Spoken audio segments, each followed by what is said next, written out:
So it's a great honor to be able to speak here today, be invited to speak here today in honor of Joe. And he claims he's turning 60, but it's clear that in mind and spirit and heart and for his bicycle legs, he's only 25. Both titles apply, as you'll see through the talk. So n equals 4 super Yang-Mills theory has an interesting deformation in which n equals 4 is softly broken to n equals 2 supersymmetry by giving mass to a hypermultiplet in the n equals 4 spectrum and leaving a vector multiplet massless. So this theory is called the n equals 2 star theory. In flat space, it has a gravitational dual that was first found by Pilch and Warner. And since this is not a conformal field theory, the gravitational dual describes a renormalization group flow. And this is basically a flow with flat slice domain walls because the theory here is in flat space. Now this was studied by our birthday child together with two other people in the audience. And Cliff Johnson also had a paper that studied the properties of this flow and found evidence that this was really the correct dual of the n equals 2 star theory in flat space. For example, that it encoded the correct moduli space for the theory. Another thing you can do with the n equals 2 theory is to put it on an S4 and then use the amazing localization techniques to calculate the partition function. So this was first done by Pestun in 2007. And then in large N and large Tuft coupling, Bushel, Ruscio, and Sorempo calculated a saddle point approximation for the free energy and got a precise expression that I'll show you shortly. So now, given that you have a gravitational dual of the n equals 2 star theory in flat space, an interesting question would be if you can reproduce this result for the free energy, which was calculated at large N, from the gravitational dual of n equals 2 star on S4. And the ADS CFT dictionary will tell you that that free energy should be encoded in the on-shell action. So this is what the talk will be about. But let me first start by telling you a little bit more about the field theory result for the free energy.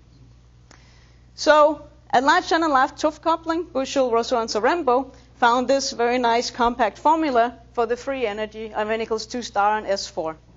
You see that it depends on the rank of the gauge group N, SUN here, and the mass of the hypermultiplet M. A is the radius of the S4. And then you also see that there is a Tuft coupling in there as well as an Euler constant. And the presence of those indicates that you have something that depends on your scheme. Now, you can remove that scheme dependence that comes from the UV subtractions by taking three derivatives with respect to the dimensionless parameter M times A. And the result is this very simple rational function of M times A. I have a question of confusion. Yes. Doesn't this theory still have a moduli space based on R4? On S4, so I think the idea is that once you're on S4, if you take the decompactification limit, you will possibly select a particular pace on moduli space, and that was used by Bushel, Russo, and Sorempo in order to calculate the integral, which is over the parameters that parameterize the Coulomb branch. Right. Okay, so that's the result, and this is the result that you would have to try to match. This is the universal part of the free energy that you can hope to match from a gravitational dual solution.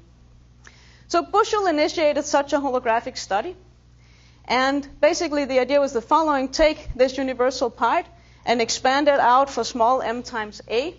Then what he showed, Bushel showed, was that the coefficient of this m cubed A cubed term in the expansion was not matched when he computed the on-shell action for an S4 slice flow in the 5D Pilch-Warner supergravity model that had been used to calculate the dual of n equals 2 star in flat space.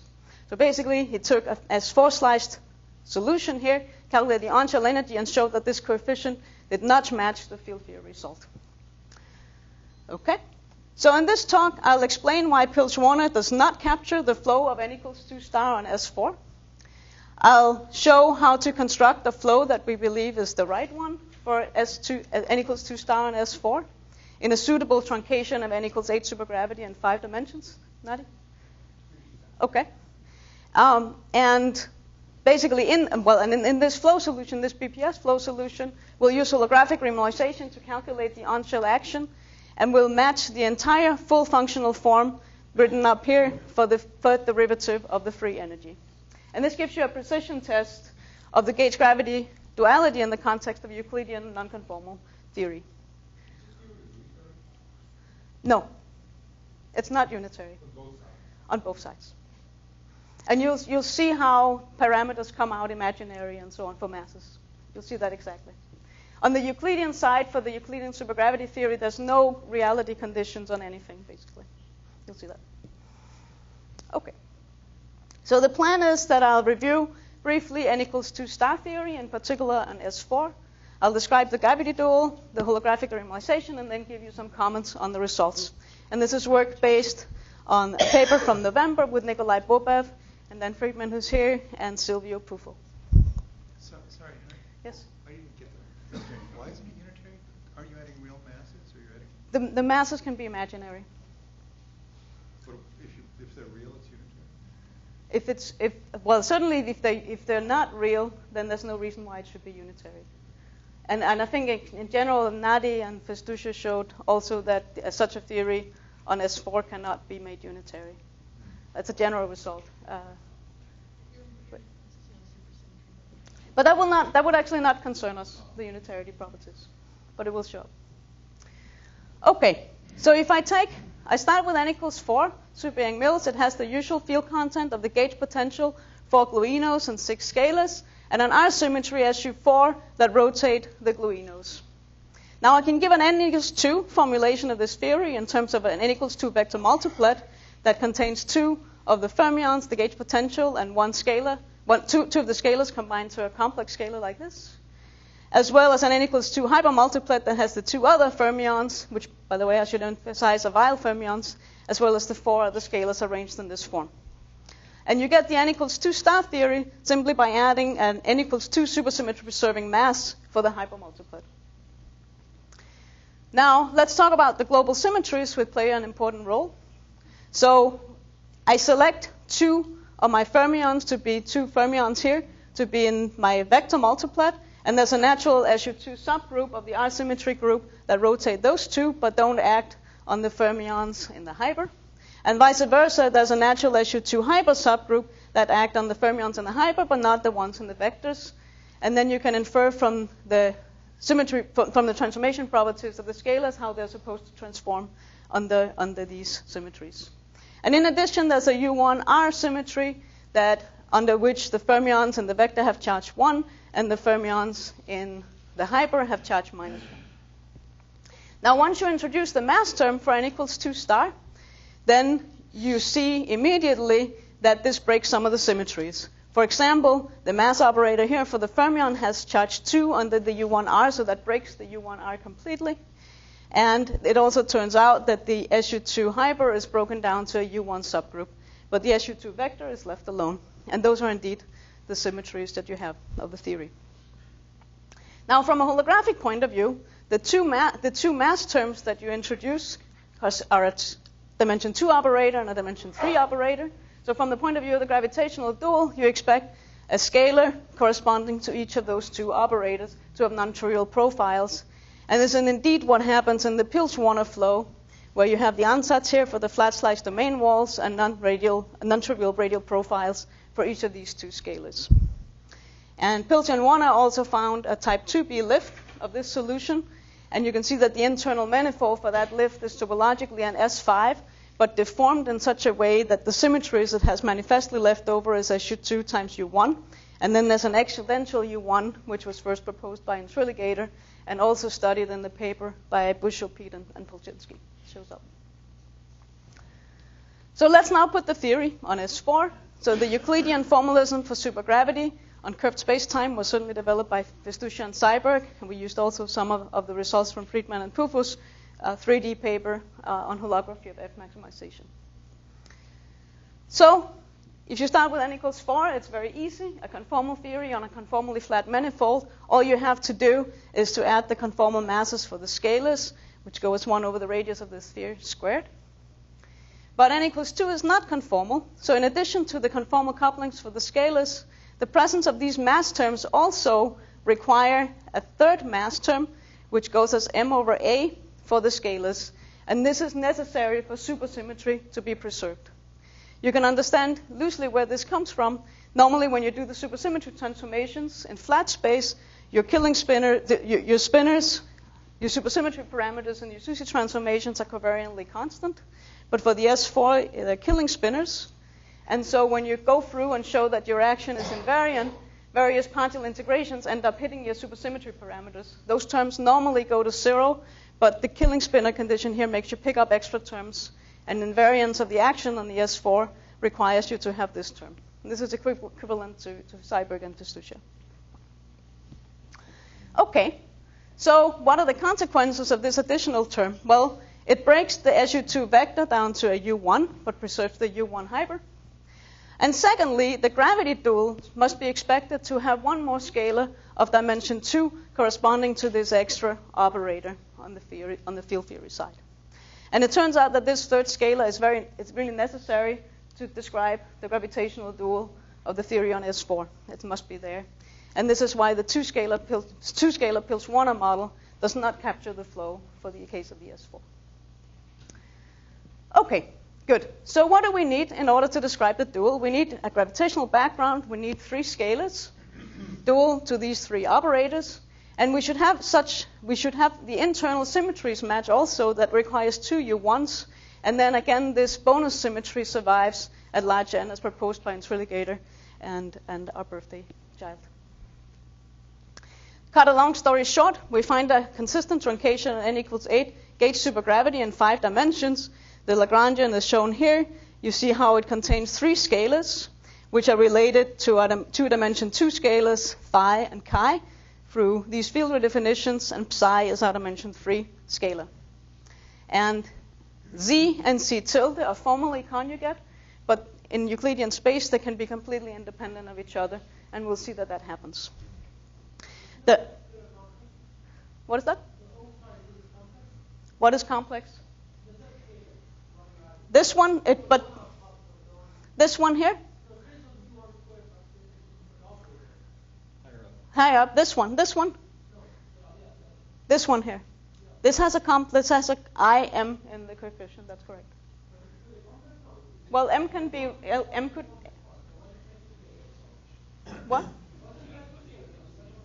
No, I need an independent scalar. It's correct that in the actual solution, supersymmetry will relate the coefficients, or basically the parameters in the solutions, since it's a BPS solution. So I won't need independent parameters, if that's what you're saying. At the end of the day, I will only have one parameter corresponding to one mass times the radius of the sphere. I think that's what you're asking. Good. Okay, you see there's a non-trivial scalar potential here. So to get a little bit more sense of this, let's expand it in small values of our actual scalars, and you see directly that phi, for example, is something that has dimension, so whose mass squared is -4, and that's exactly what you want for the dual of something with scale dimension 2. Same for chi, whereas psi has mass squared -3, which is the right thing for scale dimension 3. Secondly, if we take the truncation where we get rid of our third scalar, namely by setting c tilde equals to -c, this exactly gives you back the standard Polchinski model that was used for the flat slice domain wall solutions. Okay, so we want S4 slice domain walls in this theory. We write down an ansatz with a warp factor e to the 2a and radial profiles otherwise for everything else. The BPS equations are a little complicated. You see the nonlinear equations for all 3 scalars. But it's very nice, actually, that the warp factor can be solved algebraically. Instead of having what you have in Polchinski and differential equation for A, you actually end up with just an algebraic solution for it. And one can check that these BPS equations imply the equations of motion for that system that we studied. So now we just have to solve the equations. So we can't do that analytically, although we hoped that would be possible. So we can do it numerically on the other hand, and we can study analytically the behavior in the UV and the IR. Now in the UV, as you go to very high energy, the masses that you use to deform n equals 4 Super-Yang-Mills become irrelevant, and so you end up with the conformal theory again on S4. So what you expect is Euclidean ADS5 and scalars going to 0 in the limit of approaching the boundary. ADS4, here's an ADS4 slice. Sorry, here's the S4 slicing of ADS5. And indeed, we see that when we solve the BPS equations iteratively, order by order, for large R, we see that the warp factor indeed exactly has the leading R appearance of the sinh squared term, of the sinh squared factor of the Euclidean ADS. But then there are subleading terms here that deform you away from Euclidean ADS. And the parameter mu here is going to be exactly the source parameter that corresponds to the mass on the field theory side. Now, as you go on iteratively, you'll see dependence in the subleading terms that also depends on a second parameter, which is in the classical language of going near the boundaries, what we'd call a VEV, whereas mu is a source. So it's a two-parameter solution in the UV expansion. Now, I think as Joseph pointed out, you expect at the end of the day that things should only depend on one parameter, which is the mass times A. So let's see what happens in the IR. So as you go deep in the IR, since we're on the S4, you don't expect that we'd be able to probe arbitrarily low energies. So you'd expect on the gravitational side that the space-time should somehow cut off. And indeed, that's what happens. The S4 shrinks to zero size in such a way that imposing one conditions on the two parameters in the IR, you can get the space-time to shrink off smoothly and basically approach flat space locally. And the scalars in that limit simply go to a constant. So the space-time gravity dual is smooth. I shouldn't say space-time, it's Euclidean. The space solution is smooth. Now this happens as R goes to some fixed value, which for simplicity I'll just simply call 0 here. And the smoothness condition reduces us to one parameter family, which we can parameterize in terms of whatever value eta approaches in the IR, and let's call that eta 0. You see the warp factor goes as R squared, and that's simply just saying that you can make the sphere approach flat. The sphere shrinks to 0, but in such a way that you get flat space. You see the scalars depend non-trivially on eta 0, and I outline here the form for just one combination. Okay, it's time to combine the UV and the IR. Numerically, you can, for example, plot the scalar eta versus the parameter and the warp factor, the function and the warp factor A. So A goes to minus infinity in the IR, and you start out the eta at different values of eta 0, which you see here. And then it flows up always to eta equals 1, because this is the exponential of the scalar that goes to 0 in the UV. So these are examples of these numerical solutions. And matching this UV and the IR through the numerical solution, you find the UV parameters mu and v as functions of the IR parameter eta 0. And then from the numerics, you can in fact extract a functional form of v as a function of mu. So with the smoothness condition in the IR, we have a one-parameter family of solutions parameterized by mu, which eventually we'll identify as the mass parameter in the field theory. Okay. So, I wonder where that came from.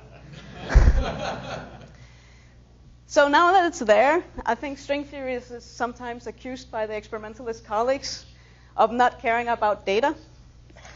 But in particular, of the case of Joe, he's really a data-driven physicist. He tracks a lot of things during his work, how many calories he's burning, how much work he's putting in, how hard the problem he's tackling is, typically measured in feet above sea level. And here's a particular example of Joe's competitiveness, that he set a personal record now. And this is our goal for everybody here who is under 60. When you're approaching within 1 year of turning 60, keep this in mind. This is non-trivial. And I should admit, Joe beat me yesterday. As for this person here, how fast she was, we're not going to talk about that until she's turning 60 either. All right, where were we? So we've constructed a candidate dual for the RG flow of n equals 2 star and S4. So now it's time to calculate the on-shell action and see if we can match the free energy. The standard way you do this is that, well, you plug in the on-shell action, you find that it's divergent, but there's a standard systematic technique for handling this, and that is using holographic renormalization to introduce infinite counterterms. So we can do this, go through the entire procedure, and find the infinite counterterms needed to get finite correlation functions for the theory. However, this leaves an ambiguity of the finite counterterms that you could add. So finite counterterms are tricky, but there's a way to go about them for the case where you have a flat slice domain wall. and that's using the Bogomolny trick. So let me briefly outline that for a general model. So suppose you have a 5D supergravity theory with several scalars, a scalar potential and some scalar potential, which can be given in terms of a superpotential through this general form that you see here. Then you can rearrange the action into a sum of squares, standard Bogomolny form, and setting those terms in the squares to 0 gives you exactly equivalent to the BPS equations for such flows. Now, this is done at the cost of a boundary term, but if you have a solution to the BPS equation and evaluates this on-shell action, the entire first part necessarily vanishes, and what you're left with must encode the rest of the information. And so the counter terms, boundary both infinite and finite counter terms, are simply encoded by this boundary counter term by the Bogomolny trick. So could we use this? Well, our flows have S4 slicing, so that makes this very hard. And the flat slice limit is only consistent in the limit where C tilde equals plus or minus Z, one of which is the Pilsner flow. And even worse, there's actually no superpotential for our scalar potential in general. So it looks like there's no bogeying around for us. Yet, we only really need a superpotential for our scalar potential near the boundary in order to evaluate the boundary action. And it turns out that when you expand in the scalars to the order at which the superpotential could possibly affect the on-shell action, there is an approximate superpotential that produces our scalar potential using the formula that I showed you before. Now, the first terms here encode the infinite counter terms, and those exactly match what you would expect from our analysis of the standard holographic renormalization. And the new term, whose coefficient is completely fixed by the superpotential, 1/4 psi to the 4th, is what's going to give us the finite counter term. So this can be done for the flat slice case with the Bogomolny trick, and we call upon counter term universality to declare that this is the right answer no matter what space you're on. And let's see then where it takes us. It certainly satisfies the multiple checks and truncations that we could do to test that it was the right thing. Now, you use the renormalized action, which is our bulk action, a standard Gibbons-Hawking term, and this new supersymmetric counter term, to calculate the on-shell, to calculate the free energy. And one can show that if you take a first derivative with respect to our source parameter mu, that quantity can be written in terms as an integral over 1-point functions calculated through holographic renormalization with a standard formalism, that's here, that uses this renormalized action to give you not just a finite result, but a result whose finite counter terms are fixed by a supersymmetric counter term here. So you plug in our BPS solution, evaluate the result here, and carry out the integral, which is then trivially giving the volume over S4. And this is the simple answer that you get in terms of the two parameters, mu and v, the function of mu, v of mu. Now, I should say the overall normalization of the on-shell action was fixed by identifying the 5D Newton's constant in the standard way to large n. Okay? And putting this in, we're left with a very simple answer. Thank you. Now, remember that to get a universal function out of this, we had to take 3 derivatives of the free energy with respect to the mass parameter. So you need to take 2 more derivatives here with respect to mu. That eliminates the first term and leaves us just 2 derivatives on v of mu. The result of taking that derivative using what we found from the numerical match of the IR to the UV gives us a very simple rational function who has exactly the same form as what was found in field theory after identifying mu with plus and minus I times m times a. So we get an exact match from this gravity dual to the field theory result from localization. Good. So this deserves a couple of comments. Perhaps you didn't like our finite counter term story. So could we have done without it? It turns out that the answer is yes. The finite counter term turns out to be key for canceling terms of order mu cubed that come out of each of these 1-point functions, but cancel precisely in this sum. If they had been there, if there had been some leftover mismatch in those, we would not have matched the free energy exactly, because we take 2 more derivatives only after doing the sum. But you can list all the possible finite counter terms. Here are some examples. and calculate their potential contributions to df d mu. And it turns out that they can only contribute mu or mu cubed, but they can never contribute something like v or mu. They can never contribute their value. So all ambiguities of finite counter terms on the supergravity side can be completely eliminated as long as you just take 5 derivatives of f. And then you can still match the functional form. Of course, that's not quite as sharp as the third derivative, so we have a stronger result with the finite counter term, but you could still have made progress without supersymmetry.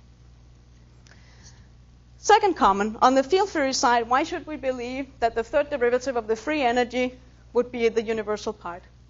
So let me try to give an argument for that. If we had a superconformal theory on the S4, then the form of the free energy would have a non-universal 1 over epsilon squared term, where epsilon is the small distance cutoff, and a non-universal constant term, as well as the universal term, which is the famous log term that encodes the A anomaly. And then, of course, terms that vanish for small epsilon. Now, for the n equals 2 theory, n equals 2 star theory, F can also depend on the dimensionless combination of the mass and the UV cutoff. And if we expand in small m squared over epsilon, m squared epsilon squared, the non-universal terms, well, the coefficient of those terms can be expressed as expansions in that small parameter. And so you pick up from this combination here as the non-universal pieces in the free energy. And it's now clear that if we take free derivatives of the free energy with respect to m times a, that eliminates the non-universal contributions. Final comment, if we look at the functional form of the free energy, it clearly has some peculiar behavior when m squared a squared goes to -1. So we can try to understand why that may be by looking at the mass terms we had to add on the S4. So there was the conformal coupling here for the scalars, this mass term that we used for the soft breaking, and then the extra mass term that was required by supersymmetry on the S4. So pick one of the scalars, C1 or C2, and then write it in terms of two other scalars, A and B, and rearrange the mass term, and you'll find a very nice form, namely that the first mass term is positive only in the range of IMA between -1 and 2, and between -2 and 1 for the second one. And so that means that the mass terms are both positive in the region from -1 to 1, and so this particular special value is really corresponding to the tachyon threshold in the theory. So that ends the story, that we managed to compute from the gravitational dual the on-shell action and match it exactly to the universal part of the field theory free energy. And I will end by wishing you a happy birthday, Joe.